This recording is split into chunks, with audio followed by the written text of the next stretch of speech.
That's going to be our 3, 2, 1 moment at the very, very end. Okay. With the whistle. Oh, goodness. Hi, everybody. Thank you so much for being here today on this very warm Friday, kicking off our summer aquatic season. We're very excited to announce that this is our 7th splash pad. So we're going to hear from a couple of different folks today. Mayor Keller, Councilor Carissa Pena, Marvin Pohl, the Alamosa Community Center Supervisor, Jeanette Baca, the Alamosa Neighborhood Association President, and Director Dave Simon. But we're going to kick things off this morning with Mayor Tim Keller. Thanks, everybody. All right, so this is a wonderful way to start summer because we know it's getting hot. I can actually feel it right now. It is definitely the hottest day we've had of the year already. And so everyone asks the same questions. Where can we cool off in Albuquerque? And our city is fortunate. We have an amazing pool system. But one of the hallmarks of our administration has been to provide different ways that are more accessible for kids of all ages and adults to cool off. And so that's why we've added so many splash pads all around the city. And so we have, of course, the amazing one downtown on Civic Plaza. We've got one up at Domingo Baca. We have one at Cesar Chavez. We have, I can't even name all the splash pads that we have, but we have them in every quadrant and every corridor. But there was a big gap. And so that is what we're correcting today out here in the Southwest. And so we're at Alamosa Community Center, which is really a hub for the entire community out in the Southwest. And they're finally going to have a place to cool off, in addition to what they have already: early childhood center, library, community space, and community center, and health and services social center, an amazing gym, and BMX pump track. And so we're going to continue to build everything here, but this is an important addition for us. Now, just in time opening for the holiday weekend. We did want to get the kids out here. We didn't get permission slips in time, but it's not lost on anyone that there are kids playing right there, and as soon as we get all the parental permission, they will also be able to play here. And so you can see how this is supposed to work in a true one Albuquerque fashion. So what I want to close with actually is just telling the story of this project, at least for me. You know, it was even before I had this job. I was fortunate to be walking around this complex with the counselor and the neighborhood leaders, and especially I remember Jeanette was there and Marvin, and we were talking about what was missing here. And I asked them, I said, you know, what would you add if you had one thing to add? And they all said splash pad. And so now we delivered on that. And it took us a little longer than we had hoped for a bunch of different reasons, first being COVID, then being supply chain from COVID. But what's amazing is now this is open in time for this summer. And so I'm really, really just grateful to honor that commitment. Because I think my response is, yeah, I'll get that done for you. And so today I can actually say mission accomplished on that front. So what I want to do is also, of course, introduce, but also thank our next speaker, which is the city councilor for this area. She began as a neighborhood association leader. And she and her family have a long history here in Albuquerque, and you can see she's with her grandchild right now.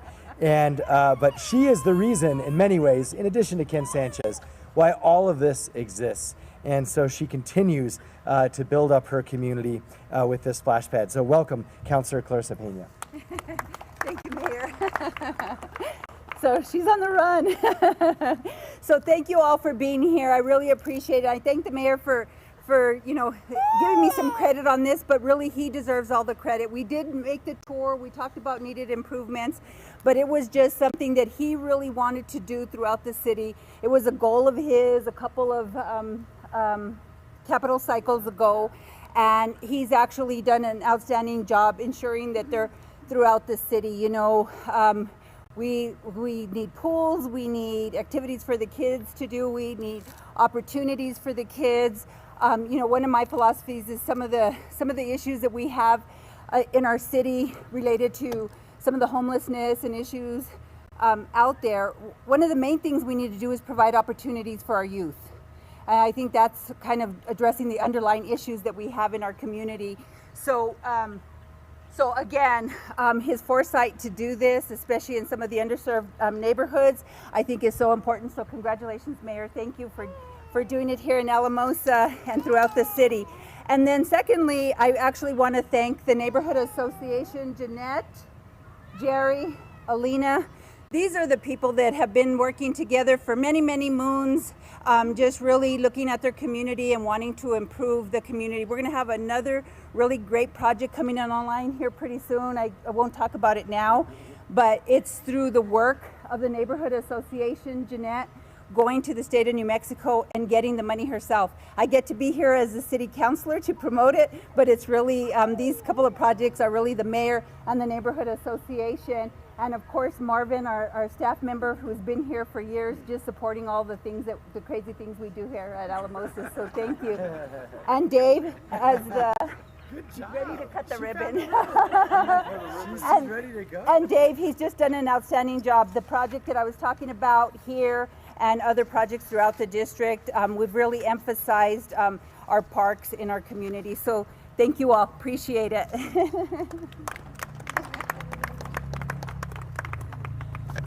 All right, thank you so much, Counselor. And now our supervisor at this facility, longtime advocate and caretaker of the community, Marvin Poole. Thank you. Yes, my name is Marvin Poole. I've been at the Alamosa Community Center for about 7.5 years. I also grew up in the Pat Hurley neighborhood, so I've gotten to see all the construction, all the new things that are coming in. It's great for the community. We have about 180 kids registered for our summer program, 30 new staff coming in, so we're gonna have a full program. Anytime in the summer you could come out here, you can see the kids skate park, playing basketball, using the BMX track. It's always packed. And I think that having a busy park takes away from any negativity. This is gonna be huge for the summer. Yeah, so it's gonna be a great thing. We're excited. The kids have been asking about it all year. They were doing the construction last year. They're pumped up. So like I said, we're gonna have a good summer, and we thank everybody for all the work that they've done, because it's gonna be huge, not only for the community, but for our community center and stuff like that. So thank you. All right, and I know just for the skaters out there, a lot of people, we opened a new skate park at Los Altos, well, and a new BMX track, but what people forget is by far the most challenging skate park is this one. It is a real, it's like a black run when you're skiing. That's black diamond material back there. I'm not gonna try that one. So let's see. Now we also want to hear, of course, from longtime neighborhood leader, among all the things that she's done in the community with respect in so many ways, also focused on helping our children. But here to represent the Neighborhood Association is Jeanette Baca. Jeanette?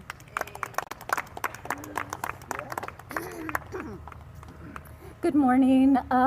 As the mayor said, I'm the president of the Alamosa Neighborhood Association. Just a real quick history. We formed the Neighborhood Association, Ted Gallegos, who this center is rightfully named after. Ted and I co-founded the Neighborhood Association in 1993. So this is our 32nd year of existence. We have originally wanted to start advocating for a community center. If you can imagine, this whole entire property was just an empty field. And so we had no amenities whatsoever. So we started advocating in 1993.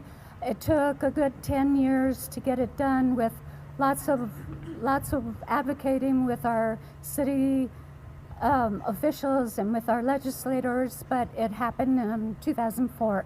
And we didn't, our residents deserved a really nice state-of-the-art community center. In the meantime, there's been all the add-ons, the skate park, the dog park, the just everything, the child care center, and we have continued to advocate for more amenities for our residents. Unfortunately,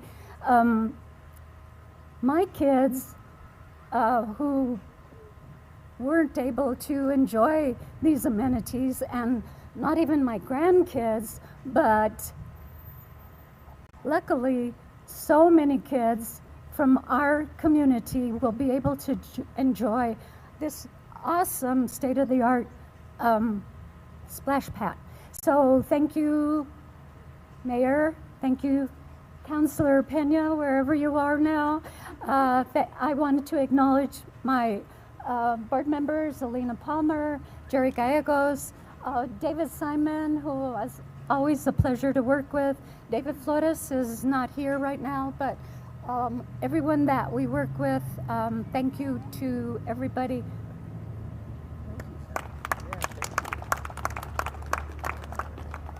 Okay, and now to wrap things up and tell us a little about some of the details around this and our programming, our Director of Parks and Rec, Dave Simon. Thank you so much, Mayor. It is a great day here in our city. We're on the verge of a very important weekend. We call it a holiday weekend. It's Memorial Day weekend. I'm so proud, Mayor, that all three of our flags are flying right here. The Old Glory and our New Mexico flag and the City of Albuquerque flag. And, these are also reminders of how strong our democracy is when we invest, in ourselves for the people. And these are always little D democracy achievements, when we have projects like this. And I just want to echo my incredible gratitude for the mayor and the councilor in this community, because I think this mayor's administration has invested in parks in a way that's never been seen before in the city. And I think the consensus, because he and Councilor Pena and others are always saying this, that these are investments that are basic, critical infrastructure in our city. Absolutely is important, as the other major capital investments we put into our community. And they pay dividends. Just in the same way, and they will pay dividends for generation here in the smiles and the joy and the cooling, that comes out of this feature. It's so awesome to see kids, just the output here is in smiles and laughter. And the meter on that's going to be off the charts. But, sometimes they all think, well, we need to get the kids cooled down. We need to soak the kids. Occasionally we adults would probably be a good idea for us to get soaked occasionally too. Calm ourselves down, cool off sometimes. And so it's a generally great community benefit. None of this happens without this level of partnership. The neighborhood's role is amazing in this city. This neighborhood association sets the bar for community engagement. And in my opinion, it's the secret sauce between good and great in what we achieve in our parks. And I want to, we get to celebrate the announcement here in the opening, but there's so many other people who worked very hard for over a year to get this done. I want to recognize our aquatic staff over here.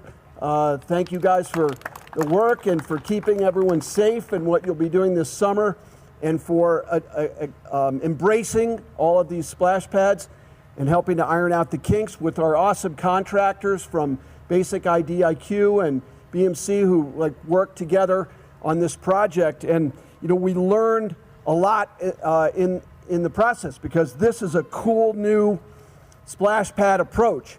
It's an all-in-one package from the aquatics product line through Landscape Structures. Landscape Structures is a premier manufacturer of playgrounds and aquatic equipment.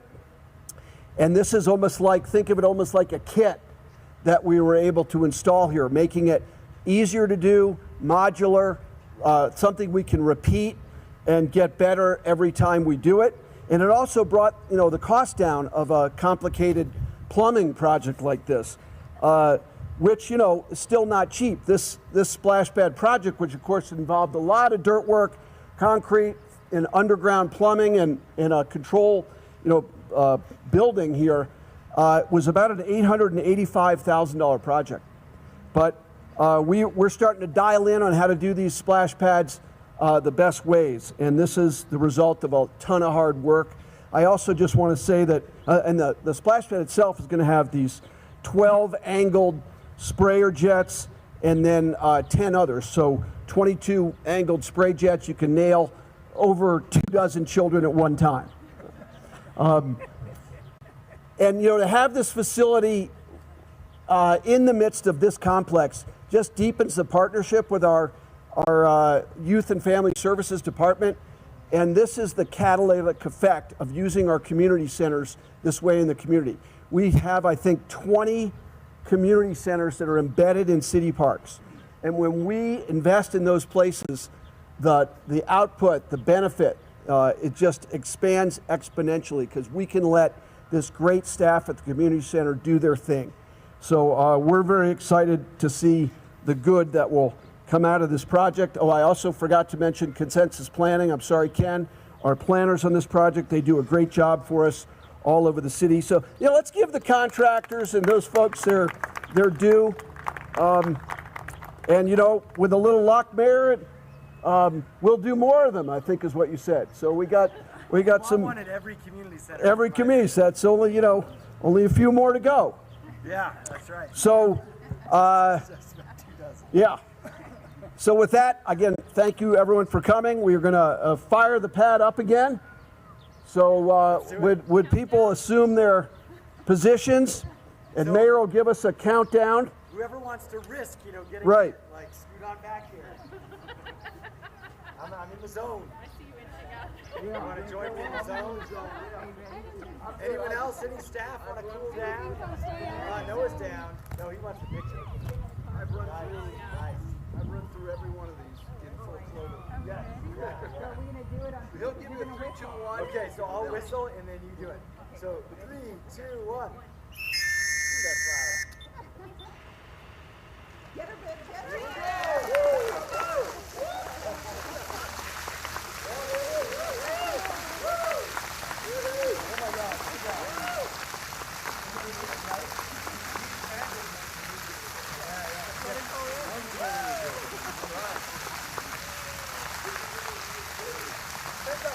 That's great.